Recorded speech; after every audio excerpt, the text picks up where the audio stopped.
તો કચ્છના રાપર તાલુકાના પલાસવા ગામમાં રહેતો ઘાંચી પરિવાર સામાન્ય લોકોથી અલગ છે। તેમની ઊંચાઈ માત્ર 2.5 થી 3 ફૂટ જેટલી હોય છે।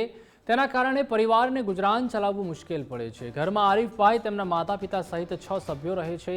તમામ લોકોની હાઈટ ખૂબ જ ઓછી છે। પરિવારનું ગુજરાન ચલાવવા આરીફભાઈ અને તેમના ભાઈ પહેલા સર્કસ અને જાદુના શોમાં કામ કરતા હતા, પરંતુ તનતોડ મહેનત પછી પણ જરૂરી મહેનતાણું ન મળવાના કારણે તેમને એ કામ પણ છોડી દેવું પડ્યું। જન્મજાત જ હાઈટ ઓછી હોવાથી સામાન્ય લોકોની જેમ તેઓ અન્ય કામ કરી શકતા નથી। પરિવારના તમામ સભ્યો એક ઘરમાં રહે છે, જેમાંથી એક બહેન આંગણવાડીમાં નોકરી કરે છે। તેની આવક પર આખો પરિવાર નભે છે। મર્યાદિત આવકમાં જીવન ગુજારવું આ પરિવાર માટે ખૂબ જ મુશ્કેલ છે। ત્યારે પોતાના જેવા તમામ લોકો માટે સરકાર કંઈક વિચારે અને રોજગારી મળી રહે તેની અપીલ આ પરિવાર કરી રહ્યો છે। બહાર નીકળી તો હાલવાની તકલીફ પડે, કેમ કે અમે હાલી ના શકીએ, ચાલી ના શકીએ, કેમ કે અમારી હાઈટ નાની છે। કોઈ બસમાં ચડવું હોય કે હાલવા માટે કોઈ બી માણસની હેલ્પની જરૂર પડે, એથી કરી અને કાંઈ બી સુવિધા મળે તો બહુ સારું। રોજગાર એ રીતે ચાલે છે।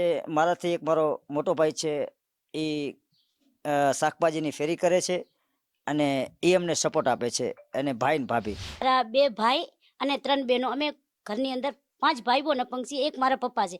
એમાં બધા ભણેલ તો છે, છતાં એમને સર્વિસ નથી, અને હું પોતે આંગણવાડી નોકરી કરું છું, પણ એ લોકોને સર્વિસ નથી, બરોબર। લોકો એમ કહે છે કે બેન અમે તારા ઉપર ના પડી, એટલે એ ભાઈઓ ક્યાંય ને ક્યાંય બારે સર્વિસ ઉપર જાય, સર્વિસ તો નથી કરી શકતા પણ મીન્સ જાદુમાં જાય અને એમનું ગુજરાન ચલાવે।